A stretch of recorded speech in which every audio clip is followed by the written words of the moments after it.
Assalamualaikum warahmatullahi wabarakatuh. Halo kanca-kanca. Jenengku Santika Saputri. Kula saking kelas 10 telu. Jadi yang kene kula bakal nyeritake cerita tentang Ramayana. Jadi awalane Prabu Rama ninggalake kerajaan lan numbara dikancani muni garwane Dewi Sinta lan rayine Lesmana. Sakjerone alas, rombongan arep bangun gubuk kanggo manggon.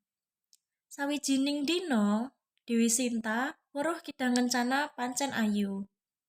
Dheweke kepingin kidang kuwi banjur njaluk marang garwane supaya kidang kuwi dadi edan.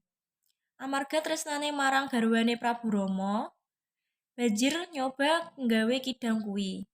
Prabu Rama ndhawuhi Lesmana sumangga garwane. Kuwi pancen angel kauder. Kancil suwuk-suwuk ing tengah tikar. Wusana Prabu Rama kasil jemparing kidang kuwi. Kancil kuwi jerit, swarane kaya swarane Prabu Rama.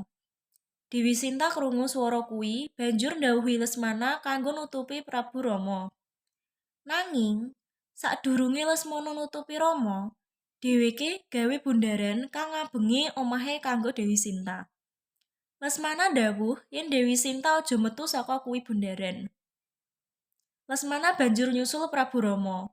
Ing madyaning Lesmana kaget, pranyata swara karsa lenggah ing swarane Prabu Rama. Anging swarane kalamarica kang nyamar dadi kidang. Banjur Lesmana lan Prabu Rama bali menyang gubuk. Bareng tekan gubuk, aku kaget yen jenenge Dewi Sinta wis ora ana. Dewi Sinta diculik dening Rahwana sing nyamar dadi wong liya. Mirengaken cariyos Ramayana, kidang kencana menika saged dipundhedhet dudutan kados pundi gampilipun mbujuk manahipun tiyang. Carane kanggo nggodha lan bisa njerat wong menyang bebaya.